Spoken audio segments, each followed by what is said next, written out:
This is Ed Driscoll for PJmedia.com, and we're spanning the Atlantic today to speak with James Delingpole of Ricochet.com, the UK Spectator, and the executive editor of the newly launched Breitbart UK. James is also the author of the Little Green Book of Eco-Fascism, the left's plan to frighten your kids, drive up energy costs, and hike your taxes. It's published by Regnery and available from Amazon.com and your local bookstore. And James, thanks for stopping by today. Ed, thank you for having me on your show. James, to follow up with your recent interview at Ricochet with Mark Steyn, if Mark loses his lawsuit to Michael Mann, who gets the top bunk in your cell at the global warming Stalag, you or Mark? It really will be as if the apocalypse has come if the appalling Michael Mann wins the case against... I mean, it would be a bit like Paradise Lost revisited so that Satan somehow defeats God. I mean, I'm not sure whether Mark Steyn would be comfortable being called God exactly. I think he could handle that. But I think the stakes here are pretty high. What we have is the most egregious and disgraceful example, and this happens a lot, I'm afraid, of the scientific and political establishment closing ranks to hide the truth from the little people. And the truth is basically this. There has been no global warming since 1997 or possibly 1996, depending on who you ask. And yet, all the projections, as they're known, of the Intergovernmental Panel on Climate Change up until now, all of them have been based on man-made global warming theory, which is that as anthropogenic CO2 levels increase, so inexorably will the world's temperature, and eventually we'll all fry. The ice caps will melt, the baby polar bears will drown, and so will Tuvalu and the Maldives, and et cetera, et cetera, et cetera. Now, the fact is that there has been this massive pause in global warming, which suggests that anthropogenic global warming theory is a busted flush, which suggests that the billions, if not trillions of dollars, which our governments have diverted on our behalf from our pockets as taxpayers, have diverted to causes like Solyndra, for example, to building wind farms all over America and Britain, which chomp up bats and birds, including your national bird, the bald eagle. These environmentalists, who are supposedly saving the planet for so-called future generations, are actually destroying the planet and destroying the economy. And it is a massive scandal. I would say it's the biggest scientific scandal in history, and probably the biggest economic scandal in history as well. And people like Michael Mann are using the legal system to try and hide this fact. And if Mann wins, it will be a victory for the dark side against humanity. James, I don't know if you follow Glenn Reynolds of Instapundit.com, but Glenn certainly helped to popularize the phrase that the American left is nothing but Potemkin villages all the way down. One glaring example of that in the Little Green Book of Eco-Fascism was the concept of friendly lawsuits. Can you talk about how they work? Friendly lawsuits.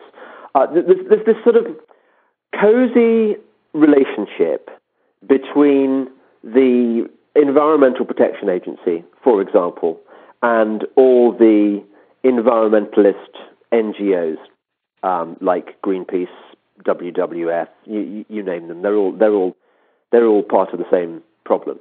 And a lot of the employees at the Environmental Protection Agency are essentially green activists who have just become part of the government machinery.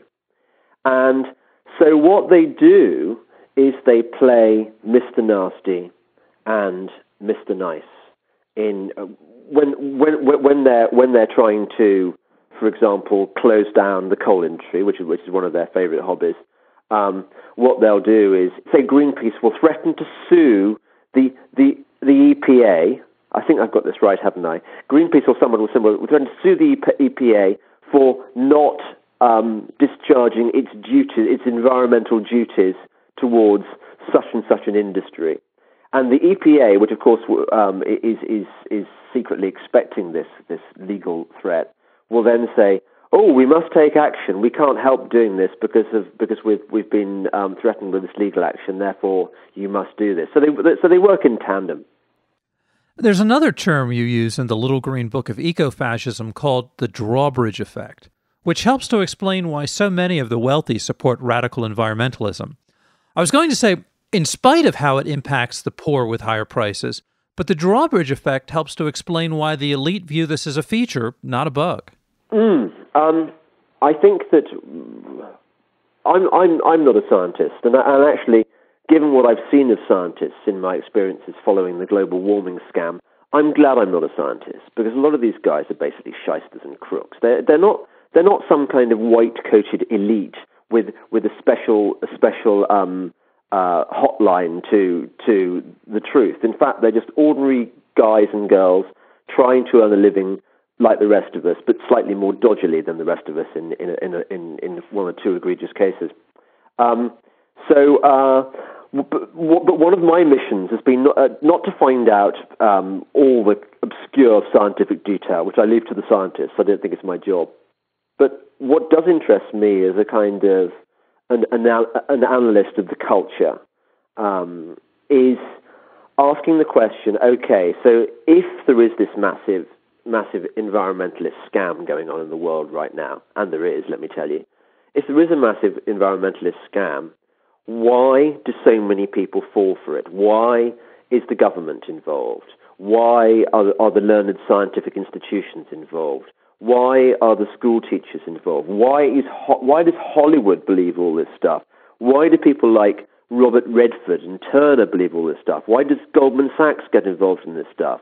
Why do all the big American charitable foundations fund this stuff?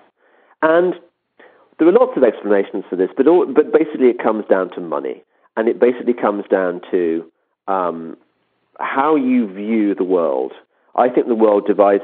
Gilbert and Sullivan famously said that every girl and boy that is born alive is either a little liberal or else a little conservative, which is to say that some people believe in small government and free markets, and other people believe in regulation and control by the state, control by an elect few, rather than, as I believe, letting the markets decide. Now, on the left particularly, there is this attitude that once you've there's a lot of hypocrisy on the left, particularly people who've made their money on the left. They've made their money and they espouse all these left-wing causes, but at the same time, they really don't want to share their money with the little people. You look at Ted Turner. Ted Turner wants to live in a world where he can buy up whole swathes of America, of the American countryside, and then simply shut them down forever so that nobody else has access to them except privileged members of the Ted Turner family. And it's what I call the Drawbridge Effect. It's that the rich, once they've made their money, tend to try and stop anyone else having what they have. It's why, for example, so many of the it's always puzzled me why so many of the great American industrialists and bankers and so on, why it is that their descendants tend to end up not in industry, not in free markets, not in capitalism, but actually trying to destroy the capitalist system. So, for example, the Rockefeller Foundation. The Rockefeller Foundation is incredibly left-wing. It gives to all these liberal causes. And the reason is that if you fund liberal causes, you help throw a spanner in the works of the capitalist system and stop the effect that the capitalist system have, which is make poor, striving people richer. Does that make sense? Oh, absolutely. Does the Drawbridge Effect help explain the weird hypocrisy of the American TV networks, who go from telling us that the world will be ending in 5 years if we don't radically change and cut back on our lifestyle, to covering professional football and NASCAR auto racing immediately afterwards without batting an eye? Yeah, well, I think that most most media organizations, in one way or another, depend on shocking and surprising well, actually not surprising them, because I think people are actually they quite like more of the same. But they like shocking their audience by telling them things like the world is doomed, experts say. And I think this is I asked earlier why it is that so many different people have fallen for this eco scam. I think the explanation of why the MSM has fallen for it is fairly obvious. Number one, journalists tend to be lazy and stupid. Certainly, this new generation. I think standards are slipping massively. I think journalists don't do their due diligence anymore. So that's one thing. Another thing is that the MSM has traditionally swung liberal left. I mean, thank God you've got talk radio in the US, and thank God you've got independent websites like PJ Media and Breitbart and so on. Because otherwise, it would be nothing but leftist propaganda. So because the MSM swings left, that means you have them forging alliances with all the leftist institutions, so all the lefty actors. You think of Leo DiCaprio and on the cover of Vanity Fair with his baby polar bear and so on. So that's the second reason. What is the third reason? That if you announce to your readers that the world is ending tomorrow, then they're more likely to buy a copy of your newspaper than if you say, actually, the world's doing pretty fine, don't bother yourselves, don't sweat, kids. My favorite was NBC in 2007, which had the lights off in its studio, except for the giant Toyota sign, since they were sponsoring the show, and urged us all to turn off the lights in our homes while covering a Sunday night football game between the Philadelphia Eagles and the Dallas Cowboys in a stadium lit with about 1 million watts of Klieg lights burning to make the stadium look brighter than the noonday sun. Do the networks not get the disparity between their doomsday warnings and the rest of their programming schedule? Well, you might ask the same question about Al Gore. Does he not get the disparity? Or John Kerry, who's delivering anti-global warming lectures while zooming around in 747. John Kerry, look, these guys, John Podesta, you name them, the Obama administration, Obama donors, or his friends at Goldman Sachs and so on, these guys have made a fat fortune from the great climate scam. So they probably have made the connection between their lifestyles and their politics. And the connection they've made is, if you keep talking this absolute abject shite, if you become this known as this visionary of the green apocalypse, and you invest in various green industries like Solyndra, then you will magically become very, very rich as a reward for it. And I think, do you know what? I think if you can make as much money as Al Gore has out of the climate scam, you can live with the knowledge that you are a total, disgusting hypocrite. In fact, I think you can almost brainwash yourself into thinking that you're not a hypocrite. You can almost money buys brainwashing as much as anything else. Back in 2009, there was Climategate. For those who don't remember the big splash of Climategate, which helped introduce the phrase "hide the decline" into the general nomenclature, can you talk about it, how it eventually played out, and where things stand today? Yeah. So Climategate happened in 2009, and I was one of the journalists who was onto the story. I was the guy who popularized the name Climategate. Now, what Climategate was about was that an anonymous leaker, calling himself FOIA, as in Freedom of Information, he or she or it got this massive cache of private emails from places like the University of East Anglia, and email exchanges between the scientists at the very heart of the climate scam. These are the guys who were the lead authors on the IPCC's reports, and so on. And what these private emails revealed was a lot of things. Firstly, it revealed that in private, these climate scientists aren't nearly as certain about global warming, man-made global warming, as they say in their public statements. In other words, even way back when, these guys were doubting the science behind their theory. Another is that they have conspired together to shut out of the argument any dissenting scientist. I mean, not just shutting them out of the argument, but tried to close down the journals where these guys work, tried to deny these guys tenure at the universities, trying to destroy their careers. It's really messy, ugly stuff. We also find them abusing the scientific method. In other words, torturing the evidence till it screams, you might say. And you had examples of scientists actually admitting that they'd lost data. Even scientists admitting that they had deleted emails to avoid being FOI'd. So what all this suggested was that the supposedly whiter than white climate change establishment is actually as corrupt as sin.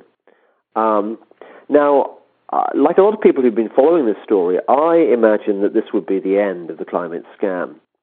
But I had reckoned without the deviousness and corruption and effrontery and chutzpah of these scumbags, of these complete toe rags. And one of the things these disgusting reptilian creatures did was that they closed ranks and commissioned these supposed neutral surveys. There was one at, I believe, at Penn State. There was one at the University of East Anglia. There was one by the House of Commons in Britain. And what all these investigations were, in fact, was whitewashes. They were often funded by the very institutions which were trying to cover things up. So they actually paid friendly people large sums of money to come and investigate and come up with the right verdict. So thereafter, people who wanted to who wanted to sort of stand up for the lies and corruption of the climate establishment could simply say, well, of course, there were 4 official inquiries, and not a single one of these inquiries found anything wrong with these wonderful, truth-seeking, decent, noble scientists. And how dare these mere journalists without even science degrees? How dare they criticize these wonderful men? So the caravan trundled on, and it trundles on to this day. We still have corrupt scientists getting massive government grants, abusing the scientific method. We still have people making a fortune out of scams like the wind farm industry, which is, there would not be a single wind farm in the land were it not for the fact that these things are massively subsidized by the taxpayer. The corruption extends from government to business to the scientific institutions. It's a disgrace. James, I'm sure you've told this story before in other interviews, but how did you become interested in American politics? And how did you join the dark side of the force with us folks on the right-hand side of the aisle? Well, that's a very good question. You know what? They say that if you're not a socialist when you're 18, you're heartless, and if you're not a conservative by the time you're 30, you haven't got a brain. I never went through that socialistic period. I've always been a bit of a maverick. When I was growing up, I wanted to be part of the establishment, and I always thought that that was where I was going to end up, that somehow I was going to become a general in the army or a distinguished judge or maybe even a member of the government. And I don't know what went wrong, but I just didn't quite have the sort of ass-kissing tendency you need, I think, to get on in life. I've always questioned things. I've always been slightly difficult, and my kids, I'm afraid, have the same problem. I've always believed that the most important thing. I mean, I don't think I've always articulated this, but I think at the back of my mind, I've had this belief that we should all be free to do whatever the hell we want, so long as it doesn't impinge on other people's rights to do whatever the hell they want, within reason, of course. This naturally led me to the philosophy of, I suppose, libertarianism, classical liberalism that I espouse now. I believe, as Ronald Reagan did, that government is not the solution to the problem. Government is the problem. And I've always, since my first visit to America, I have always loved America. I feel like I'm coming home. And when I did my first U.S. book tour, which was to promote a rather prescient book called Welcome to Obamaland, I've Seen Your Future and It Doesn't Work. I did quite a few talk radio shows then, and what I loved about the U.S. is that here I was among people whose natural reaction wasn't, "Why are you lying to me, you evil bastard? Why are you being so right-wing, you right-wing scumbag?" Instead, these people were listening to me and taking me seriously and kind of agreeing with my view of the world. So I think in my heart of hearts, I am a kind of an honorary American. But then again, I like to think of America as Americans as Britain's children who've left home and done remarkably well. I live in this country estate. I rent a house on a country estate, and in my local church, in this stained glass window, are the stars and stripes. And the reason that the stars and stripes are in my church window is that these are the stained glass window panes which come from Solgrave Manor, which you may not be aware was the ancestral home, the family home of George Washington. And George Washington, he spent the first 40 years of his life in England, and only then did he move to the US when he did remarkably well. And so I like to think of America as continuation Britain, a continuation of the part of Britain that I love. I think during the American Civil War, the American War of Independence, I think I would probably have been a Minuteman fighting the Redcoats because I don't like arbitrary authority, and I would probably have been pouring the tea into the harbour because I don't believe in taxation without representation. Well, James, last question. That's how I got to America. Does that make sense? It absolutely does. Oh, and one more thing. Absolutely. The other thing, you love our accents. I mean, one can get away with murder. When I was in D.C. for CPAC, I went to this party, and I felt like I was a member of the royal family, just because of the way the way people reacted to the way I talk. So that's another reason. How can you not love America? James, last question. Actually, two questions to help wrap things up. To follow up on a term from the Little Green Book, you mentioned the reverse Cassandra effect. Having been telling us that the sky was about to fall any day now, since 1970, where does radical environmentalism go from here? And also, how do you see the Earth's climate itself shaking out in the near term? Winter is coming, as we know, from watching Game of Thrones, and also from actually looking at the solar cycles, which are suggesting that we are in for a very long period of global cooling.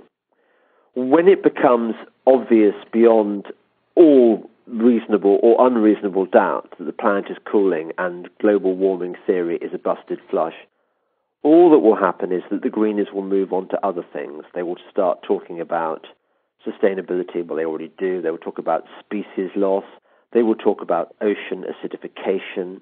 They will always find, they'll come up with new scares like the atrazine scare, which is scientifically baseless. They will always find a way to abuse science. They will invoke science in order to advance what is essentially a political cause.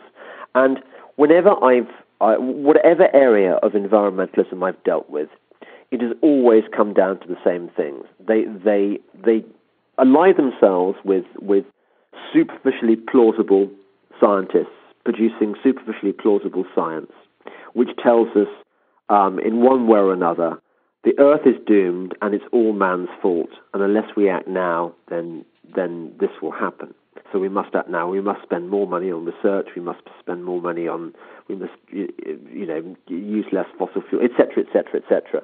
So it is ultimately the abuse of science to advance a political agenda, and that political agenda is the agenda of the left, and that has changed little throughout history. There have always been people like that with a controlling instinct to try and boss people around, to take people's freedom away, to impose various forms of tyranny on those of us who love freedom. And our duty as freedom lovers is to fight them, I'm afraid, to the death. I don't mean we need to kill them, but I think this is a very serious battle which needs to be taken very, very seriously, because if we stop fighting, we are doomed.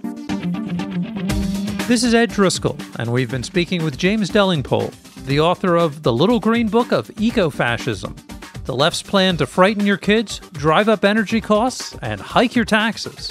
It's published by Regnery and available from Amazon.com and your local bookstore. And James, thanks for stopping by pjmedia.com today. Hey, thanks for having me, Ed.